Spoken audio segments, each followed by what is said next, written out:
মাটি ফেলে অবাধে চলছে জলাভূমি ভরাট। বালুরঘাট শহরের নামাবঙ্গী এলাকায় ঘটনায় ক্ষোভ পরিবেশ প্রেমীদের। এই জলাভূমিকে স্বাভাবিক রাখতে পুরসভা এবং প্রশাসনকে সক্রিয় ভূমিকা নেওয়ার দাবি তোলা হয়েছে।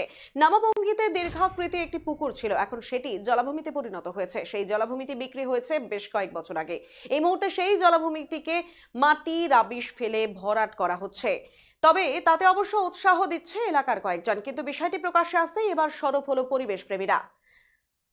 কোনোভাবেই যাতে ওই জলাভূমি ভরাট না করা হয় সেই দাবি রেখেছেন তারা। তবে পরিবেশ কর্মীদের সচেতনতাকে পাত্তা দিতে নারাজ এলাকার বাসিন্দারা। তাদের কথায় এই পুকুর কোনোদিন সংস্কার হয়নি, এটি অনেকটাই বুঝে গিয়েছে। জলও থাকে না বেশিরভাগ সময়। খোদ পুরসভা এখানে শহরের নোংরা আবর্জনা ফেলে। মশার আতুর ঘরে পরিণত এই জলাশয়, সুতরাং এটি ভরাট করে বাড়ি বানিয়ে নেওয়াই ভালো বলে মত তাদের।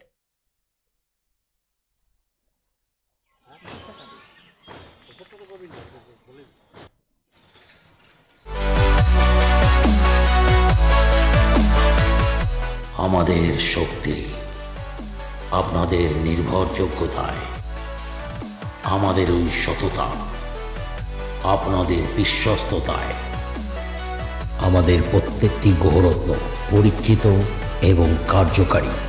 স্বর্ণ শিল্পের শিল্পী Dutta jewellers, PS road, hotel BD building, Cooch Behar.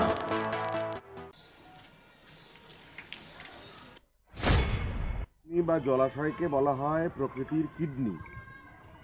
শরীরে কিডনির যা ভূমিকা, এই পরিবেশে জলাশয় বা জলাভূমির সেই ভূমিকা। আমরা কিছুদিন আগে দিশারি সংকল্পের পক্ষ থেকে সমীক্ষা করেছিলাম শহরের জলাশয়গুলোর বর্তমান অবস্থা কি। তাতে দেখেছি যে আমাদের অতীতে জলাশয় ছিল বা পুকুর ছিল, জলাভূমি ছিল, খাড়ি ছিল, সেগুলো এখন নষ্ট হয়ে যেতে বসেছে। এরকম অনেক ওয়ার্ডের জলাশয় নষ্ট হয়ে গিয়েছে। তো আমরা বারবারই পৌরসভা এবং সংশ্লিষ্ট প্রশাসনের কাছে আবেদন জানিয়েছি এই জলাশয় বা জলাভূমি বা পুকুর বা খাড়িগুলিকে পুনরুজ্জীবনের।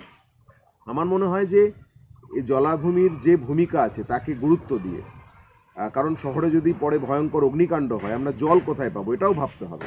আবার জলাভূমি যদি ভালো থাকে তাহলে শহরের উষ্ণতা অনেক কমে যায়, অর্থাৎ উষ্ণায়ন মোকাবিলায় জলাভূমির ভূমিকা। ফলত এটা অ্যাকচুয়ালি তো এটা তো পুকুর না, একটা ডোবা টাইপের জলাশয়, তাও এখানে জল টল কিছু থাকে না। তো ওই জন্যে যেহেতু ডোবা টাইপের, তো এখানে কি করে দুনিয়ার সব নোংরা আবর্জনা এখানে সবাই ফেলে, এবং এটুকু এলাকার মধ্যে মানুষ গন্ধে বা জীবাণুর জন্য অনেক জায়গায় অনেকবার এরা চায় না যে এই পুকুরে মানে এখানে কেউ নোংরা টোংরা ফেলায়। তো এবার যে এটা যে আসল মালিক ছিল সে তো নেই, এখন ওনাদের ছেলে মেয়েরা ওই টুকরা করে ওই পার এই পার বিক্রি অলরেডি হয়ে গেছে। তো এবার কথা হচ্ছে এখানে যে পুকুর ভরাট হচ্ছে তার জন্য যে এই পুকুরের আশেপাশে যে আর আমরা বাস করি, আমরা সবাই চাই এই পুকুরটা ভরাট হয়ে যাক, কারণ এখানে জলও থাকে না, এখানে কেউ স্নানও করে না, সারা বছর জলও থাকে না। কি হয় আরও আমাদের কি পরিবেশটা দূষণ হচ্ছে, আরও নোংরা টোংরা লোকে ফেলায়। আর যারা ফেলাচ্ছে বা ভরাট করেছে তারা জায়গায় একটা বিক্রি হয়ে গেছে, ওরা ছোট অল্প পয়সা দিয়ে কিনে গরিব মানুষরা এখানে বাড়িঘর করবে, এই জন্য হয়তো অল্প করে মাটি ফেলাচ্ছে। এটা ভর্তি হোক, আমরা এটাই চাচ্ছি। সবাই মিলে আমাদের পাড়াটা একটু সুন্দর হবে। এখানে যেহেতু জলও থাকে না, মাছও চাষ হয় না, কোনো মানুষ প্রয়োজনীয় পুকুর না। এই পাড়াটার নাম কি? নামাবঙ্গী।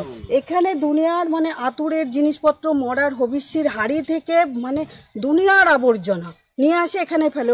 পৌরসভা রাস্তার যে মানে নোংরাগুলো, মানে ভ্যানের নোংরাগুলো, সেগুলো না এনে এখানে পৌরসভা থেকে আবর্জনাগুলো এখানে ফেলে দেয়। আমাদের ছিল, এখন আমাদের ভাগাভাগি হয়ে গেছে, তো আমরা বিক্রি করে দিচ্ছি। কতদিন আগে বিক্রি করেছেন তবু? অনেক কয়েক বছর হয়ে গেল। এখন ওটা কারা কিনেছে? অনেক লোক কিনছে। আচ্ছা, একজন না, অনেক পার্টি আছে। আচ্ছা, এখন দেখা যাচ্ছে ওখানে কিছু আবর্জনা ফেলে ভরাট করার একটা চেষ্টা হচ্ছে, বা রাবিশ যেগুলো সেগুলো ফেলছে। এরা কারা ফেলছে? এবার কি যারা নিচে তারাই। ওখানে কি বাড়ি করার একটা পরিকল্পনা? আসলে কারো অবজেকশন নেই তো, ওখানে জল যায় না, কিছু না, ওরাই বলছে কি আপনারা বন্ধ করেন। আচ্ছা, ওই জন্য বাড়ি